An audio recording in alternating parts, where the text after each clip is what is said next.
Nah, qala Imam Muhammad bin Abdul Wahhab rahimahullahu taala dalam bab selanjutnya, babun al-khawfu minasyirk. Bisa dibaca babun ditanwin ba-nya, al-khawf minasyirk. Bisa dibaca babu tidak pakai tanwin, tapi al-khawfnya di kasrah. Babul khawfi minasyirk atau babun al-khawfu minasyirk. Bab al-khawf, takut, minasyirk, dari kesyirikan. Yani kabar-kabar yang datang, ayat-ayat dan hadis yang datang seputar takut dari kesyirikan. Nah,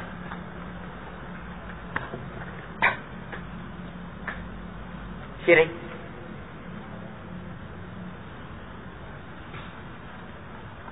itu terbagi menjadi dua, dan sebagainya membagi menjadi tiga. Walaupun ini sekedar perbedaan dalam masalah taksim saja pembagian, sebenarnya hakikatnya sama. Cuma pembagian yang paling banyak terbagi menjadi dua. Jumhur ulama membagi menjadi dua. Ada syirik akbar dan ada syirik asghar. Syirik akbar ditafsirkan oleh para ulama taswiyatu ghairillahi ma'allah fima yakhtassu bihi. Menyetarakan, menyamakan selain Allah Subhanahu wa taala dengan Allah pada perkara-perkara yang merupakan kekhususan bagi Allah Subhanahu wa taala. Dan kekhususan Allah ada tiga: rububiyah, uluhiyah, dan asma wa sifat. Nah, jadi penyetaraan, menyetarakan, menyamakan kedudukan, ketinggian, kepantasan, kepemilikan perkara-perkara yang merupakan khusus milik Allah Subhanahu wa taala. Apakah ketuhanannya Allah, penyembahan kepada Allah, atau nama-nama dan sifat-sifat Allah Subhanahu wa taala. Kata orang musyrikin dalam neraka, "Tallahi in kunna lafi dhalalin mubin itnusawwikum bi rabbil alamin." Demi Allah, sungguh kami betul-betul berada dalam kesesatan yang sangat nyata. Kenapa? Tak kala kami menyamakan kalian, mentaswiyah kalian dengan Rabbnya alam semesta. Nah, maka ini kesyirikan, syirik akbar. Syirik akbar ini hukumnya mengeluarkan pelakunya dari agama Islam. Adapun Syekh Abdurrahman As-Sa'di menyebutkan pengertian dari syirik akbar.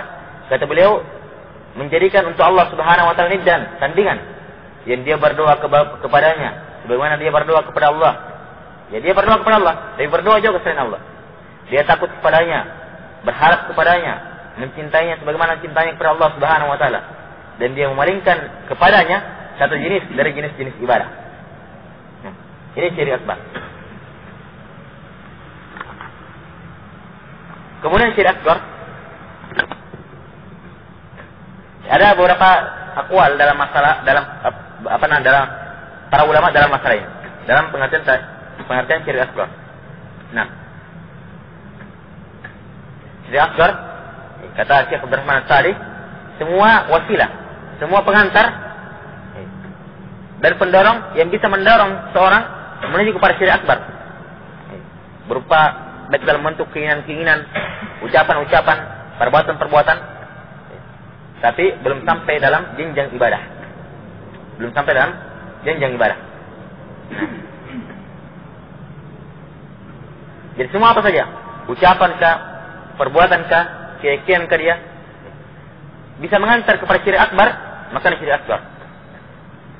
Misalnya, kata saya di sini contohnya, gulu kepada orang soleh, ekstrim, memuji orang-orang yang soleh, berbeda memuji orang soleh, sholat di kuburannya, sholat kepada Allah tapi di kuburannya orang soleh, ini syirik akbar menurut beliau. Kenapa? Gulu dalam memuji orang soleh. Bertawassul dengan menggunakan orang-orang soleh, kedudukan orang soleh, ini syirik akbar. Ini menurut tafsiran beliau. Nah, memuji dengan pujian yang berlebihan. Nah, makanya juga syirik akbar. Ini terusnya. Ini menurut Syekh. Adapun yang lainnya, fatwa dari Syekh Abdul Aziz bin Baz, kata beliau dalam fatwa Lajnah Daimah, syirik akbar itu adalah semua perkara yang syariat larang darinya. Karena perkara tersebut mengantarkan kepada syariat, kepada wasilah, kepada syirik akbar, dan merupakan wasilah terjatuh ke dalam syirik akbar. Tapi datang nas dalam syariat bahwasanya itu syirik akbar. Bahwasanya itu adalah syirik. Mereka dua pengertian ini. Kalau yang pertama, dia cuma mengatakan semua perkara, apakah itu ucapan, perbuatan, keyakinan, yang bisa mengantarkan pada syirik akbar, tapi belum sampai dalam jenjang ibadah. Kalau ini, dia katakan semua perbuatan yang bisa mengantarkan pada syirik akbar, tapi ada nasnya dalam syariat Islam, ada dalam Al-Quran atau hadis yang menunjukkan bahwa dia syirik. Tapi kalau dilihat dari konteks ibadahnya, tidak ada pengulangan ibadah padanya. Cuman datang nasnya bahwasanya dia syirik. Contoh. Nah, dalam hadis yang dipersesikan oleh para ulama, ada yang menyesuaikan, ada yang melemaskannya. Man halafa bi ghairillah faqad kafara wa asyrak. Siapa yang bersumpah dan menggunakan selain nama Allah telah kafir atau musyrik. Ini ada nasnya, perbuatan ini bersumpah dan selain dengan menggunakan selain nama Allah syirik. Tapi kalau kita lihat dari konteks bentuk bentuk ini pelanggarannya, tidak ada pengulangan ibadah kepada Allah, ya kan?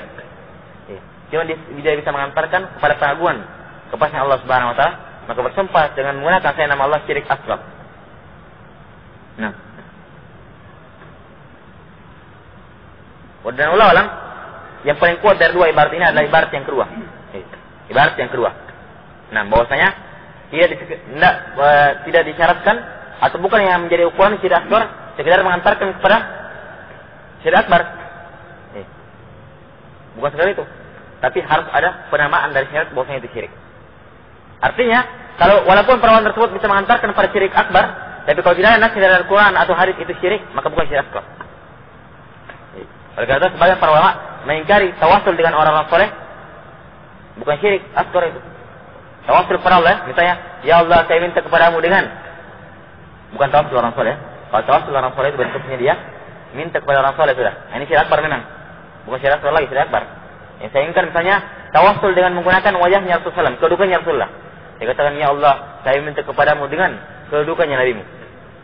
Ini tawasul dengan menggunakan kedudukannya Nabi. Kalau menurut penafsiran yang pertama, ini syirik asghar. Kenapa? Mengantar kepada syirik akbar, yaitu menyembah Rasulullah. Kalau menurut pengertian yang kedua, belum syirik asghar. Kenapa? Tidak ada penamaannya dalam syariat itu syirik. Ini. Nah, dan yang lebih detail wallahu ini pendapat yang kedua lebih kuat. Bahwasanya harus disyaratkan ada nas yang menunjukkan itu syirik. Kalau sekedar mengantarkan kepada syirik akbar, tapi tidak ada nas yang itu syirik, bukan syirik. Contoh, gambar-gambar. Gambar ini mengantarkan kepada syirik akbar atau tidak? Mengantarkan. Bahkan syirik pertama kali di muka bumi ini terjadi gara-gara gambar. Tapi bisa dikatakan menggambar itu syirik asghar. Salah? Tidak ada nasnya bahwasanya itu syirik. Nah ini, maka yang lebih dekat dalam pengertian syirik asghar, Allah alam, ini pendapat yang kedua, yaitu semua perbuatan, ucapan, keyakinan yang mengantarkan pada syirik asghar, tapi ada nasnya bahwasanya itu syirik. Syirik ini kan adalah syirik asghar. Baik. Ini pengertian dari syirik akbar dan syirik asghar. Dikatakan al-khawfu min syirk, takut dari kesyirikan. Nah, dan syirik di sini syirik akbar maupun syirik asghar. Karena nanti akan datang penyebutan dalil dari beliau rahimahullahu taala bahwasanya syirik yang diperintahkan tauhid padanya tidak terbatas pada syirik akbar, tapi juga harus pada syirik asghar. Nah.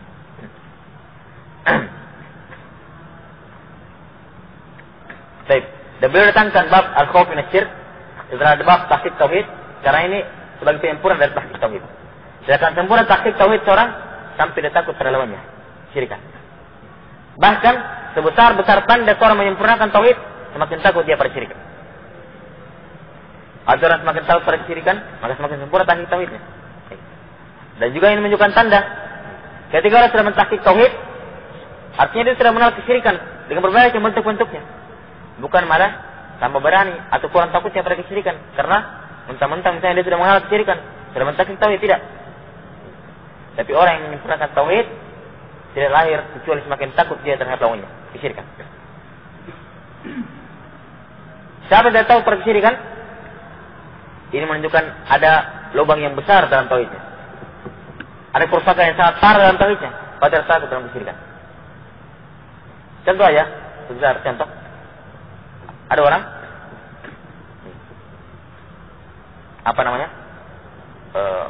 dua orang datang, satunya pakai motor misalnya, motor yang paling bagus sekarang apa? Nah, Iya, dari Honda saja. Keris saya. Masih baru 1 bulan dicicil. Tadi cicil. Enggak dikes, dicicil ya. Baru 1 bulan, masih mulus. Di sampingnya ada punya jet 800. Sampingnya, sama-sama standar tengah. Kemudian ada anak-anak bermain di sekitarnya motor tersebut. Kemudian kira-kira saya yang paling khawatir, yang punya keris atau yang punya eskal itu? Tentu yang punya keris mah, ya. Baru lagi, belum lunas cicilannya. Jatuh, rusak. Karena punya eskal ya terlanjur, kalau jatuh ya sekalian juga sudah jelek, kan begitu. Nah, ini takut karena apa? Yang dimiliki itu barang berharga. Jadi pula orang yang memiliki tauhid, kalau dia yakin, dia lihat bagaimana besarnya tauhid, faedah tauhid bagi dirinya, kemudian tauhid bagi dirinya, faedah tauhid bagi dirinya, dia akan menjaga betul itu. Takut kalau ada perkara kesyirikan yang dekat-dekat pada tauhidnya. Beda dengan orang yang merasa aman dari kesyirikan, menunjukkan tauhidnya pasti rusak. Kenapa? Tidak ada perkara yang perlu dipertahankan, tidak ada perkara yang perlu dijaga. Tidak takut pada kesyirikan. Baik. Bab al-khauf min syirk. Bab takut dari kesyirikan. Dan khauf dari kesyirikan ini termasuk takut yang sifatnya ibadah. Karena Allah Subhanahu wa taala Al-Qur'an adalah hadis Rasulullah sallallahu dan memerintahkan takut kepada Allah kepada dirinya, juga memerintahkan takut pada perkara-perkara lain. Dan antaranya takut pada kesyirikan ini. Maka takut terhadap kesyirikan termasuk takut yang dibangun di atas takut kepada Allah Subhanahu wa taala. Nah.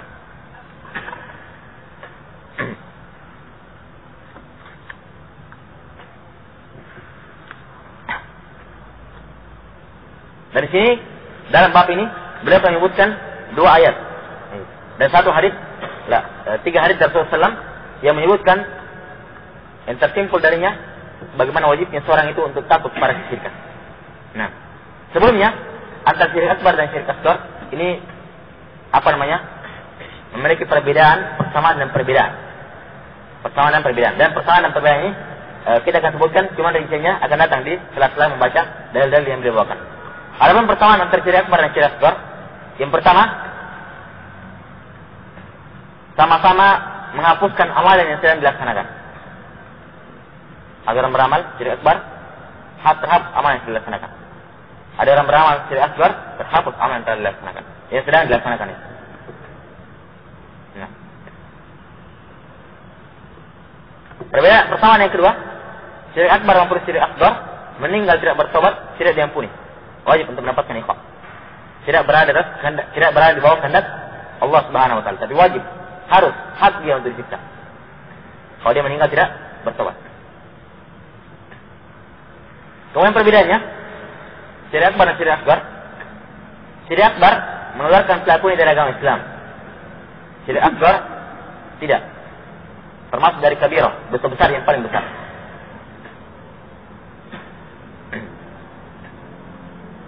Perbedaan yang kedua, syirik akbar menghapuskan semua amal yang telah berlalu. Yang awal pertama kali diamalkan terhapus seluruhnya sampai dia melaksanakan, sampai amal yang sudah dilaksanakan tersebut terhapus seluruhnya. Adapun syirik asghar yang terhapus hanya amal itu saja. Yang ketiga, syirik akbar kekal dalam api neraka pelakunya. Adapun syirik asghar walaupun dia masuk neraka tapi tidak kekal. Tapi dia tidak kekal. Tapi ini garis besar perbedaan antara syirik akbar dan syirik asghar. Baik. Kata beliau rahimahullahu taala, wa qaulillahi azza wa jalla, dari firman Allah Subhanahu wa taala, firman Allah azza wa jalla, inna Allah la yaghfiru an yushraka bih wa yaghfiru ma duna dzalika liman yasha. Sesungguhnya Allah tidak akan mengampuni an yushraka bih, kalau dia Allah yusyraka, dibuat kesyirikan pada Allah, tidak akan Allah ampuni. Wa yaghfiru ma duna dzalika liman yasha, dan Allah akan mengampuni ma duna dzalik, di bawahnya itu, di bawah dari kesyirikan, liman yasha, itu pun bagi siapa yang Allah kehendaki. Nah, ini dalam surah Nisa ayat 116 dan juga dalam surah Al-Maidah ayat 48. Nah, ini ayat jelas menunjukkan bagaimana bahayanya syirik tersebut. Lihat, inna Allah, sesungguhnya Allah la yaghfir, tidak akan mengampuni tidak akan menghapuskan, tidak akan memaafkan. Ay yushraka bihi. Orang yang berbuat kesyirikan padanya atau perbuatan kesyirikan padanya. Adapun selain kesyirikan, di bawah kesyirikan, maka Allah akan ampuni bagi siapa yang Allah kehendaki.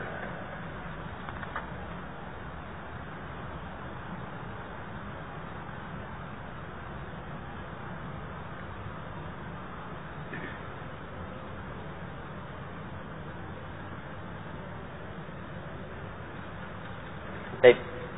Disinilah penafian. Sesungguhnya Allah Subhanahu wa taala tidak akan mengampuni ayat syirik bihi. An masdariyah kalau masuk ke dalam fi'il mudhari' kata kerja yang akan datang, maka dia merubah kata kerja setelahnya menjadi isim, menjadi kata benda. Simpelnya begitu. Ayat syirik bihi, Allah Subhanahu wa taala tidak akan mengampuni ayat syirik bihi. Takdirnya syirkan bihi. Dirubah jadi yusyraka, ayusyrika ini fi'il mudhari' kata kerja dirubah menjadi kata benda, menjadi isim. Sehingga dikatakan innallaha la yaghfiru syirkan bihi. Kesyirikan padanya.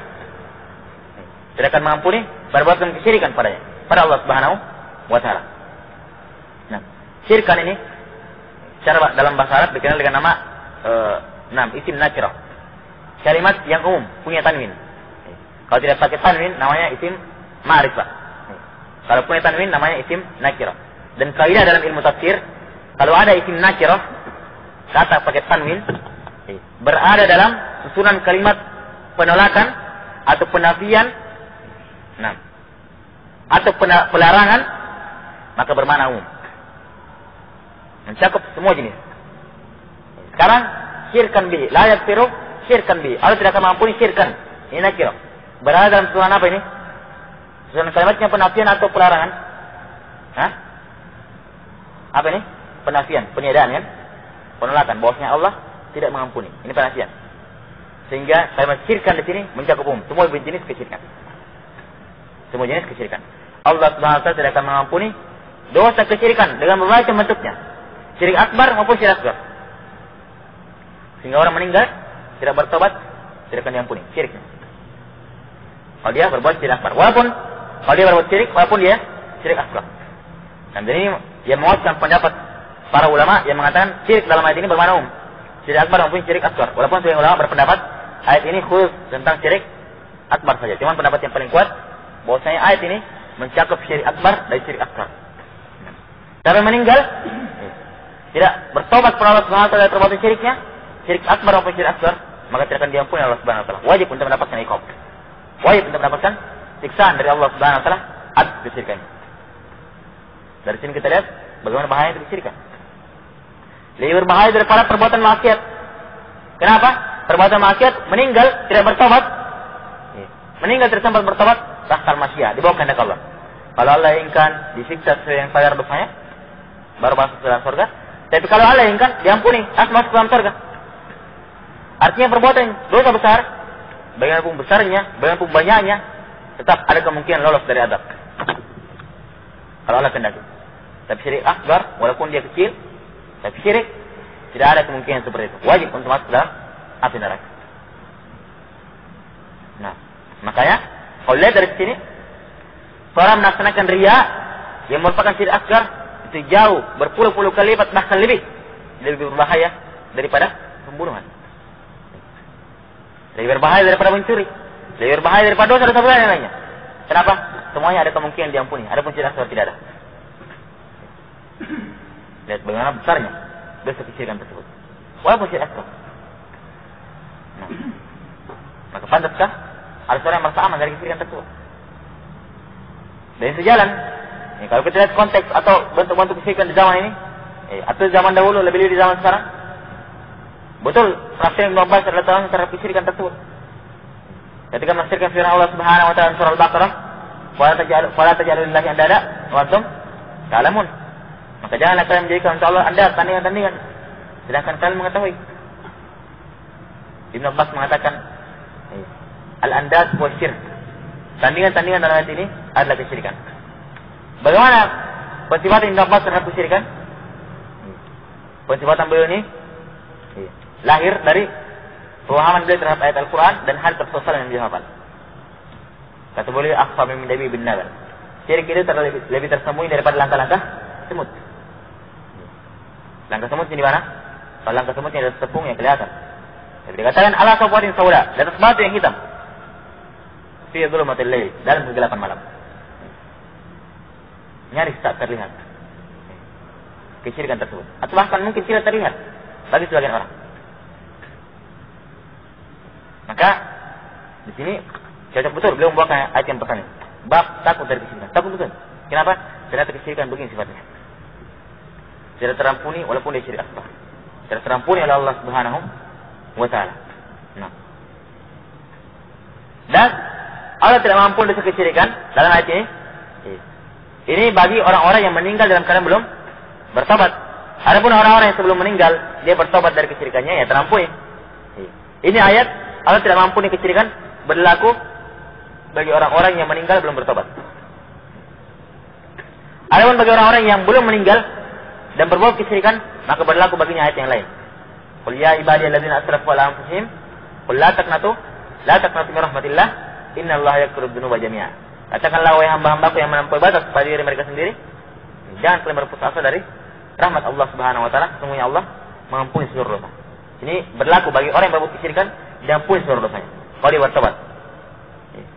Diampuni kesyirikannya kalau dia bertobat sepanjang belum meninggal. Nah, dan ini sekiranya ma'ruf diketahui dari dalil-dalil yang lain bahwasanya taubat itu diterima sebelum nyawa sampai di kerongkongan, sebelum sakaratul maut. Baik.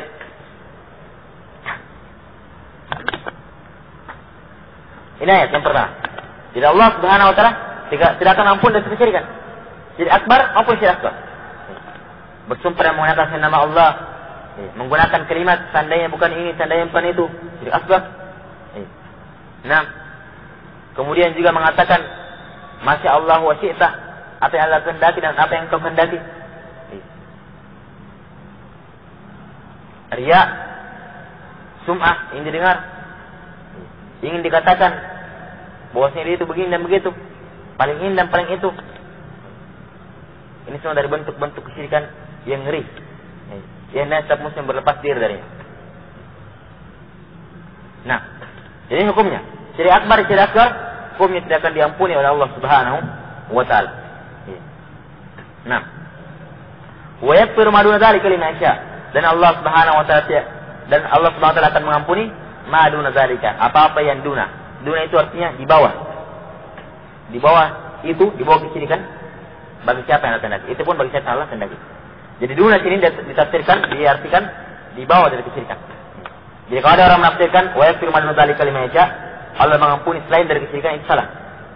Duna itu jangan ditafsirkan selain dari syirik, tapi di bawah kesyirikan. Nah, di bawah kesyirikan. Artinya apa? Ada dosa-dosa walaupun bukan kesyirikan, tapi sederet sejajar dengan kesyirikan tidak akan diampuni oleh Allah Subhanahu wa taala. Tahu ini?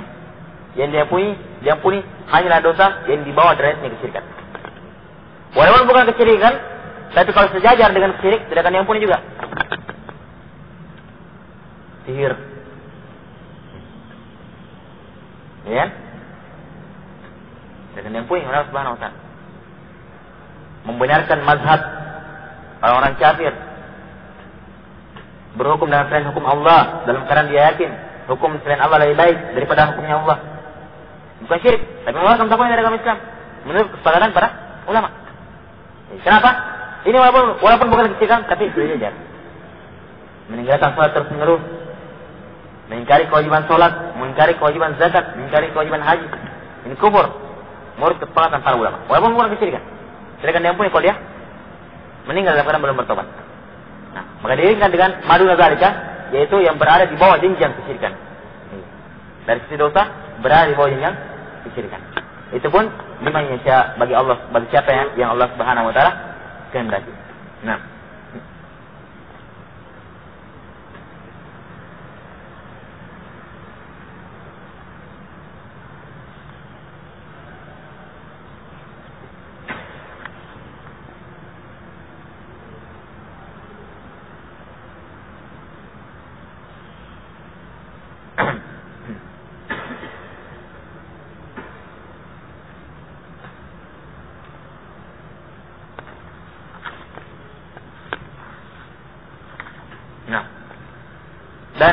perbuatan kesyirikan ini wajar kalau dia tidak diampuni oleh Allah Subhanahu wa taala.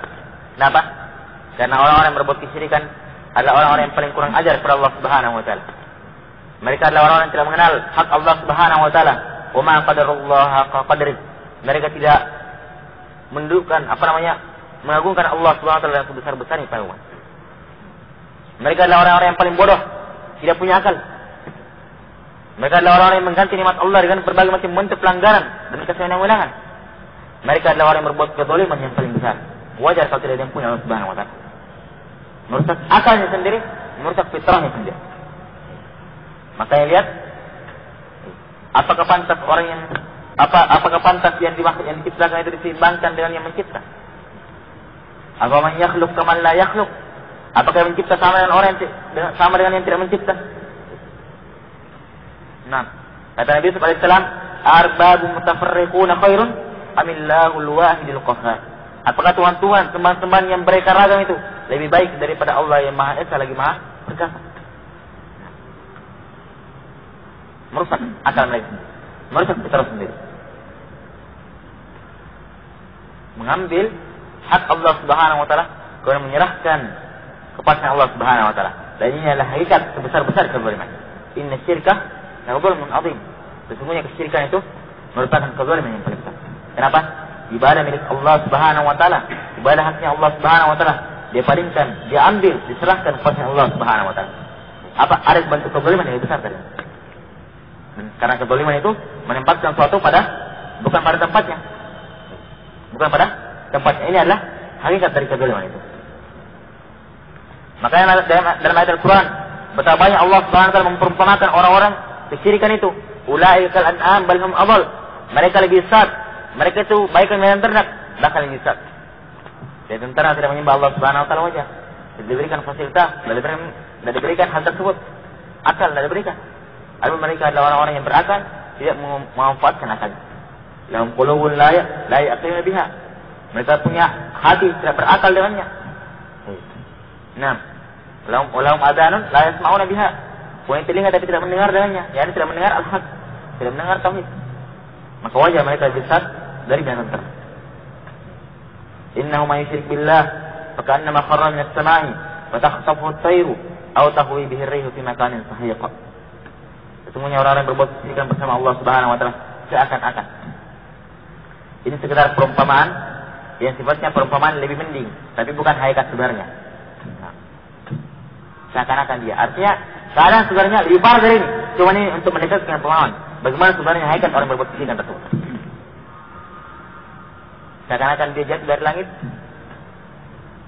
belum lagi sampai disambar oleh burung atau terbangkan oleh angin ke tempat yang sangat jauh. Ini perumpamaan hak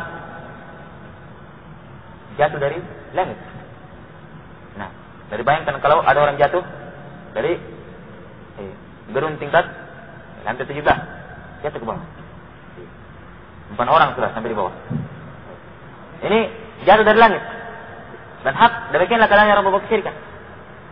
Makanya perumpamaan setelah perumpamaan untuk lebih memudahkan seorang menangkap bagaimana ngerinya kesyirikan tersebut. Tapi hakikatnya jauh lebih ngeri daripada sekedar jatuh dari langit. Belum lagi sampai disambar oleh burung atau terbangkan oleh langit ke tempat yang sangat jauh. Nah, yang orang berbuat kesyirikan ngeri keadaan mereka. Nah,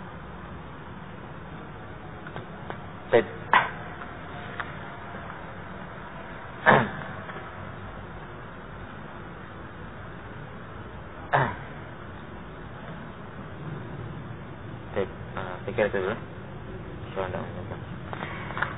Misalnya pasal-pasal yang butuh disyarat dari ayat ini, cuman tidak mungkin kan sekarang, insyaallah. Tetap bukan.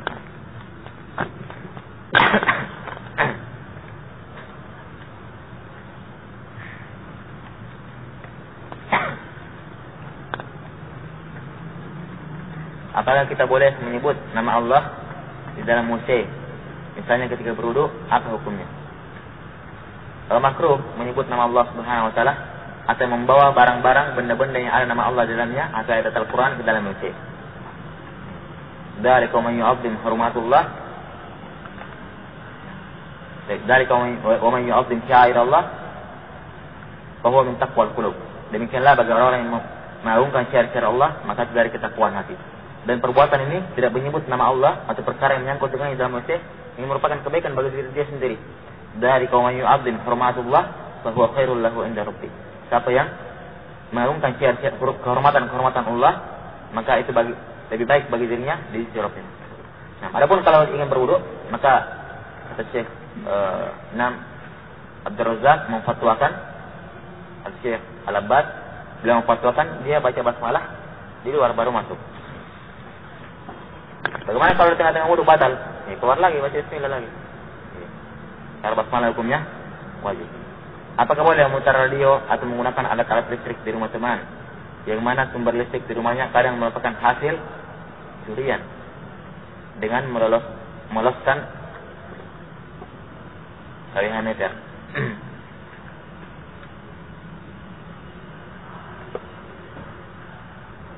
Nah, kalau menggunakan seperti itu, artinya kalau dia harus menggunakannya, maka tidak apa-apa insyaallah taala. Al-ithmu al-mubashir, dosa itu ditanggung bagi orang yang melaksanakan secara langsung. Sama seperti bapaknya pegawai bank, dia makan dari hasilnya. Yang berdosa bapaknya, dia tidak dapat dosa. Karena dosa itu yang pertama kali menanggung adalah yang melaksanakannya pertama kali. Cuman walaupun soal itu warok, berhati-hati darinya, itu lebih baik bagi dirinya. Nah, apalagi sini sekedar untuk putar radio, bukan perkara darurat. Dihindari perkara-perkara itu. Nah, jangan bergampangan. Apakah orang yang pernah bertatayur pada saat masih kecil tidak termasuk dalam 70.000 orang tersebut meskipun sekarang sudah bertobat? Ya, kalau sudah bertobat, apalagi tidak melaksanakannya dalam keadaan tidak tahu dirinya, diharapkan masih termasuk dalamnya. Empat doa kepada Allah Subhanahu wa taala, semoga termasuk dalamnya.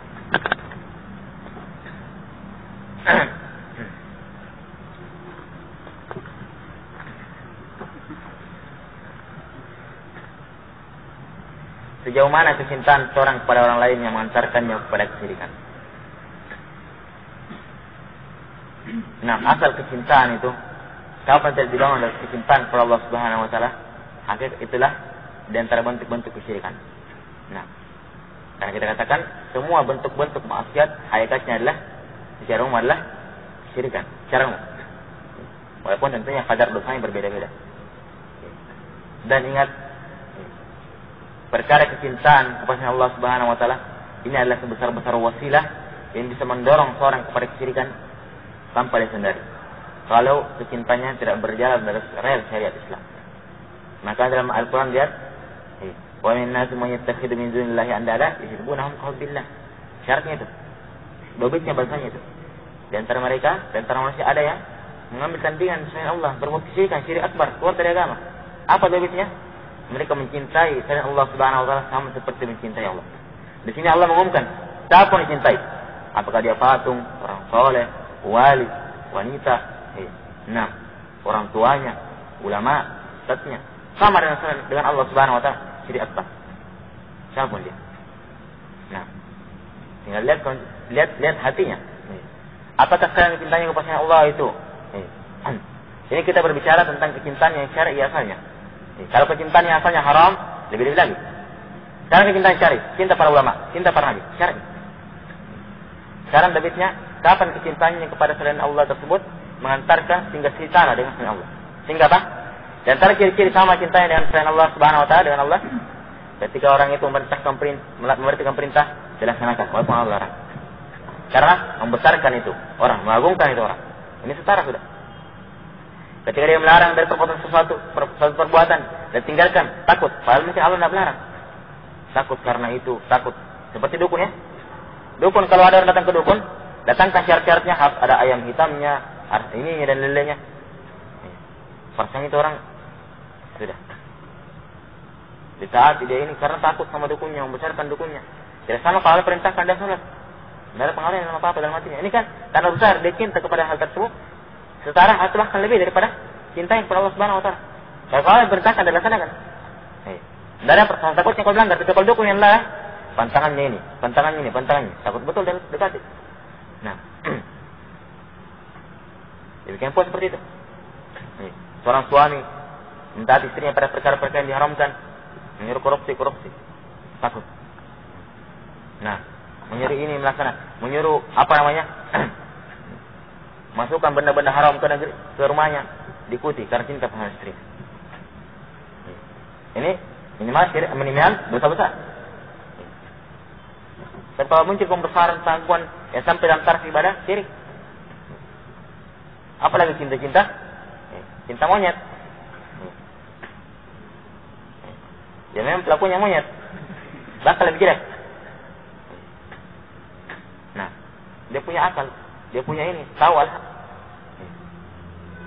Nah, maka tinggal menunggu waktu untuk terjun dalam masalah kesyirikan. Tinggal menunggu waktu saja. Sekarang orang menghitung hari.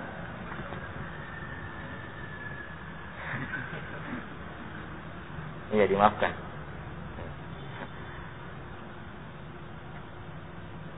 Afwan jiddan, Ustaz. Iya, dimaafkan. Jika sekiranya pertanyaan anak lumayan panjang, bukan lumayan panjang sekali. Mohon sekiranya Ustaz, lewat. Tenderkan dulu. Bareng. Yang panjang dari mana?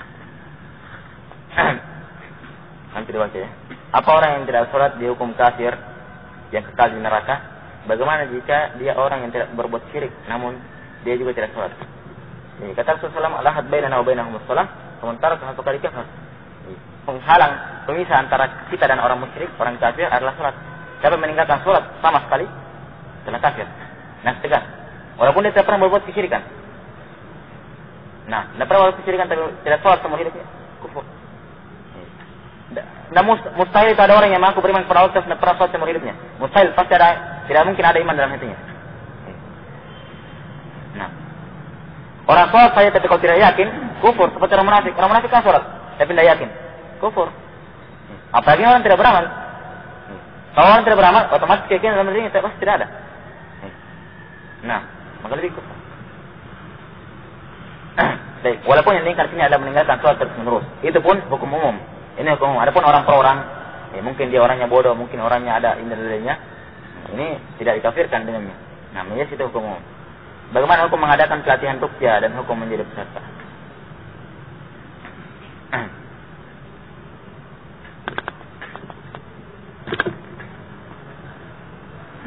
Baik.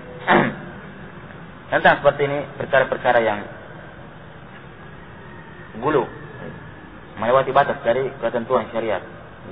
Ruqyah itu memang adalah perkara yang diumumkan dalam syariat, termasuk bentuk pengobatan. Cuma dia punya kadar tertentu sehingga ada waktu-waktu dia diperdulikan, diperhatikan. Nah, dan lihat ya asalnya Rasulullah. Ketika ditanya tentang ruqyah, dia hanya menjawab siapa yang mampu untuk memberikan manfaat sesuai, dia berikan manfaat. Dan hari-hari tentang masalah ruqyah sedikit. Ini menunjukkan beliau tidak tadi asalnya minta ruqyah. Dan usaha-usaha seperti ini akan memperluas daerah, memperluas orang-orang yang minta ruqyah. Ya, semakin banyak ada orang yang minta jago ruqyah. Ya, jago katanya, toloknya. Semakin banyak juga orang-orang yang minta ruqyah. Nah, maka sebenarnya perkara-perkara ini sama apa bentuk berlebihan pada perkara-perkara atau melebihkan perhatian pada perkara-perkara bukan tempatnya. Nah, perkara ruqyah itu perkara yang mudah, tidak perlu ada lesnya. Ya, apalagi di sini ada pelatihan khusus, tidak perlu. Baca Al-Quran, baca hadis Rasul, baca zikir-zikir yang syar'i. Nah, disertai dengan keyakinan yang mantap. Walaupun ikut pelatihan syar'i 100 kali tapi kalau jimat, tidak ada manfaatnya. Nah, meyakini tauhid uluhiyah, meyakini adanya tauhid hakimiyah, tidak ada manfaatnya itu. Kalau dia yakin tauhid hakimiyah, walaupun ikut ruqyah 100 kali, tidak ada manfaatnya. Hitkan keyakinannya. Nah,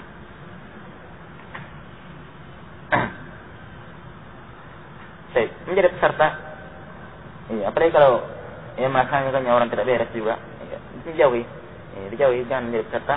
Itu memperbanyak jumlah orang-orang yang zalim. Nah, apa ruqyah masalah ada dalilnya? Kalau masalah sekedar kebetulan, berhubung tiba-tiba banyak misalnya, nah masalah. Tapi kalau sengaja acara tertentu seperti sekarang di LPD, ruqyah masalah, nah ini banyak mengajar pada perkara doror. Yang jelas muncul keyakinan yang pertama, boleh minta ruqyah. Itu pertama kali yang boleh muncul, yang keyakinan yang pertama muncul. Dan itu sudah merupakan musibah yang luar biasa. Nah, selanjutnya perhitungan 70.000 di antara beberapa orang sehingga menjadi 4.800.000. Bukan 4 juta 400 ya, 4 juta. 70.000 kali 70. Kali sendiri. 70.000 kali 70. Nah. Karena setiap 1.000 dari 70.000 orang ini ditambah 70.000 ya loh. Berarti 70.000 kali 70. Bagaimana hukumnya makan makanan yang diberikan oleh non-muslim pada saat hari Natal? Haram dimakan. Nah, bukan haram karena zatnya, tapi itu perayaan kesyirikan sehingga tidak boleh dimakan. Jangan perayaan itu, perayaan Maulid saya tidak boleh dimakan, apalagi perayaan Natal. Ya. Jadi sampai ada orang pemikiran terbalik. Datangkan makan Maulid, baca-baca, bidah. Datangkan makan Natal dimakan, ini kebalik. Bagaimana dengan keadaan ikhwan khususnya anak kampus, di mana pada umumnya di kampus istilat atau memandang wanita yang bukan mahram? Bagaimana apanya? Keadaannya, maklum keadaannya. Semua sudah tahu keadaannya hal tersebut. Cuma setiap orang bertakwa kepada Allah SWT sesuai dengan kemampuannya meminimalisir bentuk-bentuk pelanggaran, menjaga dirinya bertakwa kepada Allah SWT. 6. Dan dia hendaknya mencari tempat-tempat, mencari teman-teman dan pemandangan yang halal. Jangan suka cari-cari pemandangan yang diharamkan atau membuka ladang-ladang baru untuk menjadi sarana keharaman. Nah, ittaqullah. Nah, bagaimana cara yang baik untuk menjauhi sifat bergampangan dalam hal-hal dosa sehingga tidak berberkah ilmunya?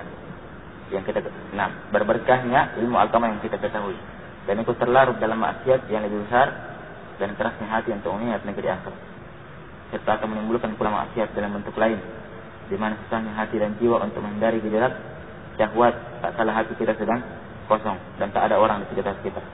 Nah, yang jelas perkara seperti ini dirasakan. Apalagi di keadaan seperti yang disebutkan dalam pertanyaan pertama, itu bukan perkara yang jarang terjadi. Nah,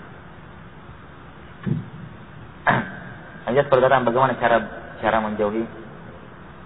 Nah, ini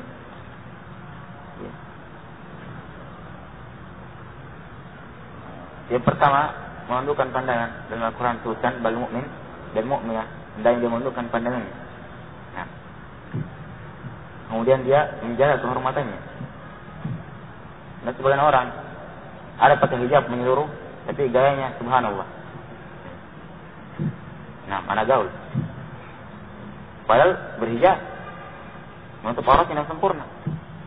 Nah, tapi kelakuannya lebih bejat daripada orang-orang luar. Lebih memalukan daripada orang-orang yang tidak pernah belajar. Nah, ini musibah. Ini luar biasa. Nah, dosa pada dirinya dan mencoreng dakwah, dia pun mendapatkan dosa darinya. Nah, kalau orang meninggalkan dakwah gara-gara dia, menghina dakwah gara-gara dia, dan seterusnya. Nah, maka hijab itu ada dua. Ada hijab umum dan ada hijab khusus.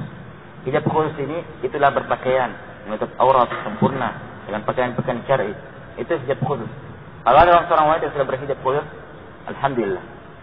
Tapi ingat ada hijab yang jauh lebih penting dari itu. Itu hijab umum, menjaga kemaluannya, menjaga rasa malunya, menjaga kehormatannya, menjaga suaranya, menjaga perhiasannya. Ini hijab umum sebenarnya. Jadi bukan sekedar tutup wajah selesai harus perkara. Tidak. Masih ada bentuk-bentuk hijab yang lain yang harus ditutupi. Maka disyaratkan berhijab, memakai hijab, agar tidak bercampur dengan laki-laki dan wanita.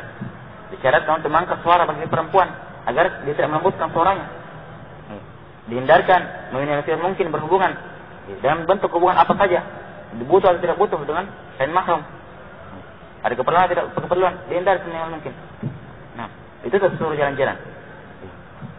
Itu sesuruhnya. Dan setiap ikhwan al-akhwat tolong menolong dengan saudaranya.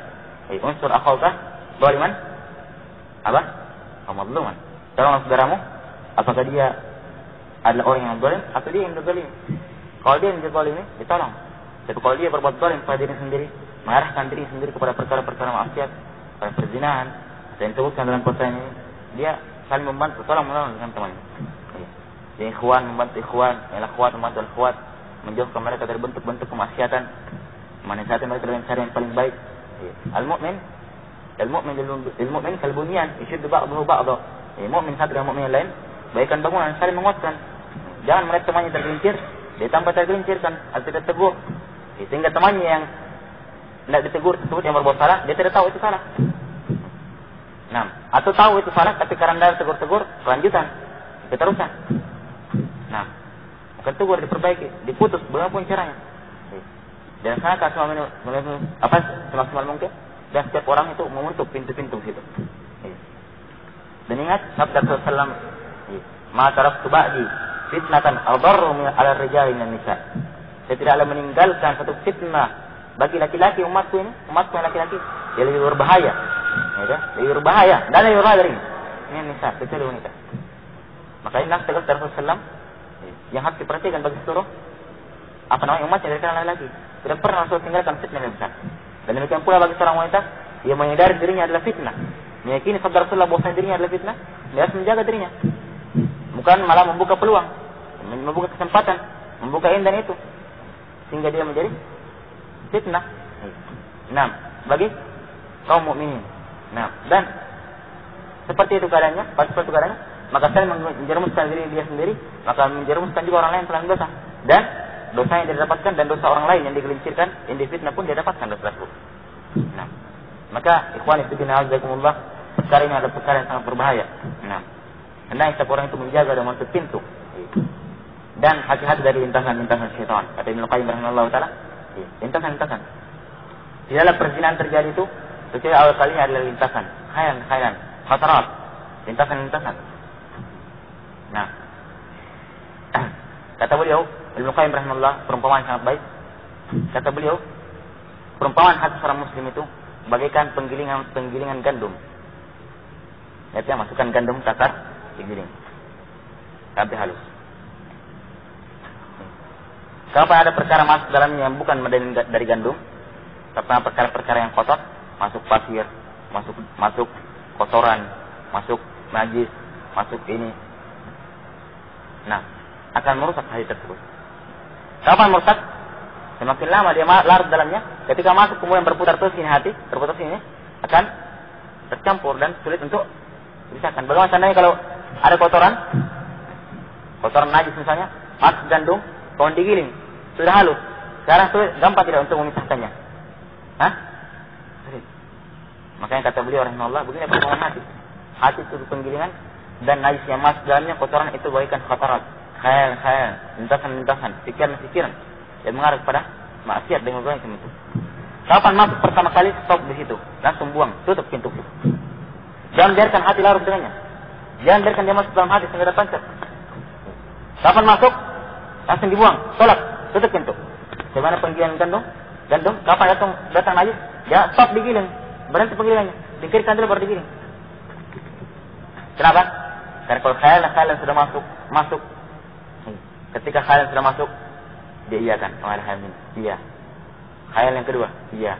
Khayal yang ketiga, iya. Terus, dia iakan. Dia tidak menolak, dia tidak menerima, dia tidak melawan. Datang terus. Nah, kalau sudah seperti ini keadaannya, 1, 2, 3, akhirnya jadi apa? Adat kebiasaan. Kalau sudah jadi adat kebiasaan, sulit untuk dihilangkan. Bagaimana? Kotoran yang sudah bercampur dengan gandum, sulit untuk dipilah kembali. Kalaupun bisa dipilah, waktu yang sangat lama, itu pun sudah kotor gandumnya, tidak akan murni seperti biasanya. Begitu pula hati yang sudah terjangkit dengan syubhat dan syahwat. Kalau sudah terlanjur dari adat kebiasaan dia, sudah menjadi pekerjaan yang sehari-hari, sulit untuk dihilangkan. Kapan bisa hilang? Tidak akan hilang dengan sempurna, merusak hatinya, sudah berbekas kotorannya, dan apa? Dan jangka waktu yang sangat lama. Oleh karena itulah kapan ada khayal yang muncul, yang mengarah pada perbuatan maksiat, khayal fitnah yang lainnya, di awal perkara munculnya, tebas, hilangkan, angkat, tolak. Jangan dia berlarut-larut, jangan dia terima, jangan dia semakin enak dengan khayalannya, semakin enak dengan lintasannya, tapi dia tolak. Nah, dan perkara ini adalah perkara yang hendaknya ditambih dan diperhatikan oleh seluruhnya. Apa yang dikatakan di sini, kondisi di kampus seperti ini, kemudian dikatakan pada saat kosong dan tidak ada orang di sekitar kita, ini wasiat terbesar setan masuk ke kita. Hati kosong, kalau tidak disebutkan pada perkara-perkara yang bermanfaat, maka hakim akan menyebutkan pelakunya yang memilikinya pada perkara-perkara yang mudarat. Nah, maka dijaga tersebut jangan sampai kosong. Diisi dengan perkara-perkara kebaikan. Meniatkan dengan niat-niat kebaikan dan seterusnya. Nah, dan setiap orang itu jangan menghindari bersendirian. Kapan dan dimanapun juga. Lau ya'lamu ar-rajul ma fil wahdah lama safara wahdah wala bata wahdah.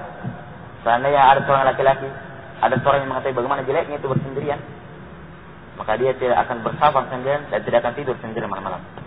Dan dia tahu itu bagaimana jeleknya sendirian. Tidur pun sendirian dia pasti tidak akan mau. Seandainya dia tahu kejelekannya. Kenapa? Faktor-faktor dosa ini terlalu gampang, terlalu mudah masuk. Berdosa. Nah, maka bersendirian itu atau sebenarnya setiap orang itu bersama. Makanya di antara bentuk-bentuk yang mengantar pada dosa berbicara dengan kain mahram, kemudian tidak ada orang di sampingnya, walaupun lewat hijab. Laki-laki dia sendirian laki-laki, perempuan sendirian perempuan. Memang tidak istilah pakai hijab, tapi sendirian. Nah, ini sama saja. Sendiri, membuka pintu syaitan. Nah, begitu pula ketika sering ke tempat-tempat yang memungkinkan terjadi maksiat di situ. Hati-hati jangan sendirian. Ke mall, hati-hati jangan sendirian.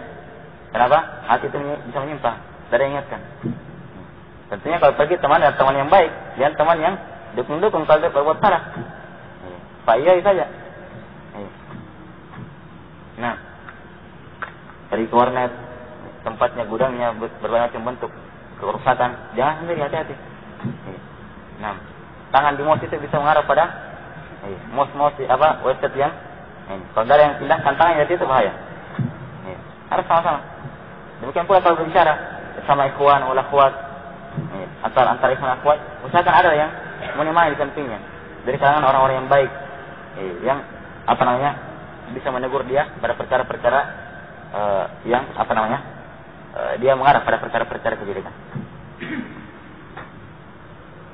Tapi bagaimana hukumnya mengikuti tradisi keluarga namanya dan dari setiap orang berdoa kepada Allah Subhanahu wa taala agar mensucikan darinya. Allahumma jannibna minal fitan ma dhahara minha wa ma batan. Ya Allah, jauhkan kita dari fitnah yang nampak maupun yang tidak nampak. Karena keselamatan hati itu dari yang bisa melindunginya. Baik, bagaimana hukumnya mengikuti tradisi keluarga yang menghendaki untuk menikah dengan kalangan keluarga sendiri yang dianggap sepadan supaya ikatan persalinan darah semakin erat. Dan kalaupun diperbolehkan dari kalangan luar, hanya orang yang dianggap memiliki kriteria tertentu yang dianggap sepadan dengan kita, maksimal punya titel dan pekerjaan. Karena tradisi di daerah anak adalah merupakan suatu aib dan dianggap hal yang memalukan jika menikah dengan orang yang tidak sepadan dalam artian disesuaikan dengan tingkat pendidikan. Misalnya sarjana harus dengan sarjana yang memiliki pekerjaan, karena hal ini berpengaruh pada status sosial masyarakat. Tetapi yang membawa mahar lebih banyak, maka itu yang jadi dalam artian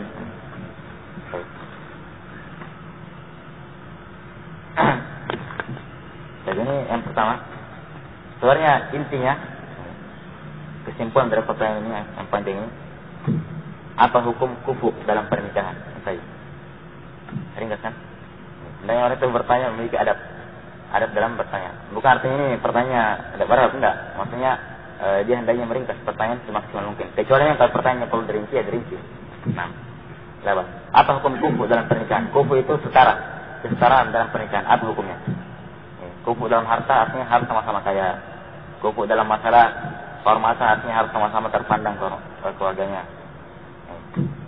Apa hukum kufu dalam masalah pernikahan? Pendapat yang paling kuat dari kalangan para ulama, sekufu dalam pernikahan itu tidak disyaratkan kecuali dalam masalah agama. Harus seagama. Itu saja. Diperkecilkan dari menikahi wanita Nasrani. Diperkecilkan dari. Nah, jelas yang kufu kesetaraan yang disyaratkan dalam pernikahan hanyalah kesamaan dalam masalah agama. Adapun selainnya maka perkara-perkara tersebut tidak disyariatkan. Nah, adapun seperti ini keadaannya tradisi, kalau memang kalangan keluarganya tersebut yang sepadan dengan dia ada orang yang baik, nah bisa mengantarkan mereka berdua pada kebahagiaan dunia dan di akhirat, bertakwa kepada Allah Subhanahu wa taala, menuntut ilmu agama Allah Subhanahu wa taala, maka tidak bermasalah. Nah, dari persyaratkan itu harus salafi juga kalau menikah, jelas muslim. baik, atau dia punya etikat baik, atau punya semangat untuk menuntut ilmu, atau punya apalagi kalau misalnya dia bisa diatur oleh istrinya, maksudnya dia bisa diarahkan kebaikan. Misalnya orangnya orang awam tapi ingin kebaikan, bisa diarahkan, maka itu kemutawan yang baik, malah pahalanya besar. Mengajar suami dengan kebaikan dan mengarahkan suami pada perkara-perkara yang baik. Nah, kalau tidak ada perkara-perkara yang haram pada orang tersebut, nasabnya baik, kemudian agamanya baik, atau dia bisa diarahkan pada kebaikan, walaupun dia awalnya misalnya melaksanakan ini, tapi dia bisa kelihatan bisa diarahkan pada kebaikan, dan dia tidak takut dirinya yang terseret. Kalau misalnya orang yang tidak baik, maka tidak ada larangan untuk menikah dengan orang yang seperti itu, dengan keluarga. Nah, dan tentang tinggi mahar, tinggi tidaknya, tidak ada permasalahan tentang tinggi rendahnya, walaupun yang paling bagus adalah yang paling tingginya mahar tersebut. Itu kriteria seperti itu. Laki-lakinya baik, bertakwa kepada Allah Subhanahu wa taala, muslim, ataupun dia bisa diarahkan, apa yang misalnya tidak, tapi dia bisa diarahkan, yakin dia bisa diarahkan dan lain-lainnya. Maka hendaknya dia mempertentangkan dengan perintah dari orang tua dengan perkara tersebut. Jangan sampai dia menentang perkara perintah orang tua hanya sekedar ini bukan salah, tidak. Karena menikah dengan seperti itu, misalnya salah dan seterusnya, itu bukan perkara yang harus seperti itu. Nah, kecuali kalau ditakutkan akan menimbulkan fitnah dan menyeret dia pada perkara-perkara yang jelek, iya, bagusnya cari yang seperti itu. Nah, cuma kalau orang tua usulkan seperti itu, apalagi dalam bentuk-bentuknya cinta misalnya, dan laki-laki pun sepertinya sifatnya kita katakan baik ataupun bisa diarahkan pada kebaikan, itu yang faktor sehingga dia tidak mempertentangkan antara dua masalah. Nah, adapun kalau laki-laki yang kurang bagus, kurang ini dan lainnya, atau ahli bidah dan lainnya, maka hendaknya dia musyawarah baik-baik dengan orang tuanya, berbicara baik-baik keadaannya gimana. Nah, dan kalau memang diharuskan, maka seorang bisa menempuh jalur-jalur seperti sekarang misalnya KUA. Kalau misalnya orang yang bermasalah, laki-laki tidak sholat dan lain-lainnya, atau malas beribadah kepada Allah Subhanahu wa taala, atau orang yang sangat memaksa, dia bisa memperkarakan hal tersebut di negeri Islam dan Indonesia juga kepada dan hal ini KUA mempermasalahkan hal tersebut. Allah misalnya setiap orang itu berusaha jangan sampai mempertentangkan antara dua masalah. Bagaimana cara menikah orang tua yang tidak menginginkan anaknya menikah sebelum anaknya bekerja? Laki-laki ingin melamar anak-anaknya memiliki pekerjaan dengan pertimbangan supaya bisa mandiri dan tidak hidup meminta-minta.